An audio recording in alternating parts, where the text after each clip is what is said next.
નમસ્કાર. અ, નેપાળમાં થયેલા ક્રાઇસિસ વચ્ચે રાજકોટના લગભગ 50 થી 55 નાગરિકો રહેવાસીઓ જે છે આ નેપાળમાં છે અત્યારે. આ તમામ રહેવાસીઓ સાથે અ, રાજકોટ જિલ્લા collector office, NRG foundation, state emergency operation centre અને અ, ભારતના પણ વિદેશ મંત્રાલય જે છે આ તમામને સાથે સંબંધ અને સાથે વાતચીતમાં છે. રાજકોટમાં જે લગભગ 50 થી 55 જેવા રહેવાસીઓ જ્યાં છે એમાં મોટા ભાગે જે છે અગ્રવાલ ભવન કાઠમાંડુમાં છે. સાથે સાથે હોટલ ગુરબા હેરિટેજમાં પણ ચેતનાબેન મહેતા, માધુરિકાબેન દવે અને યોગેશભાઈ દવે હતા જે રાત્રે નીકળી ગયા છે અને 2:30 વાગે દિલ્હી પહોંચી ગયા છે.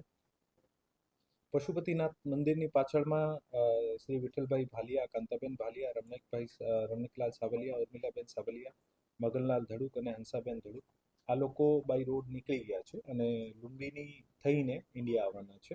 આ લોકો વાત થઈ છે, આ લોકો સેફ છે. ગોરીચા આકાશ ગોકલદાસ, સિદ્ધાર્થ અશ્વિનભાઈ જાની, મેઘાબેન સિદ્ધાર્થભાઈ જાની અને સુરેશ ચન્નાભાઈ કુમાર ખાણિયા આ પણ આવતીકાલે 10:30ની ફ્લાઇટમાં નીકળવાના છે. અરવિંદગીરી ગોસ્વામી, હેતલ ગોસ્વામી, હિતેશ ત્રિવેદી આ 3 હોટલ કૈલાસ માનસરોવર મિત્રા પાર્ક કાઠમાંડુ નેપાળમાં છે. અત્યારે ત્યાં પરિસ્થિતિ નોર્મલ છે, અમારી વાત થઈ છે ત્યાં.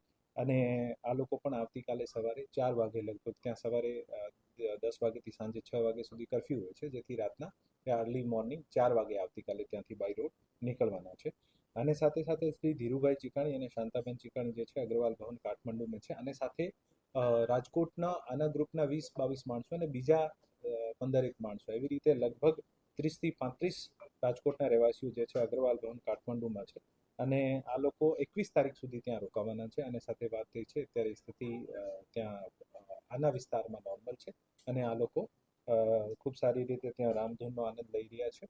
અને વાતચીત મુજબ આ લોકો અમારા સંપર્કમાં છે અને એવું કોઈ ક્રાઇસિસ હશે તો જાણ કરશે.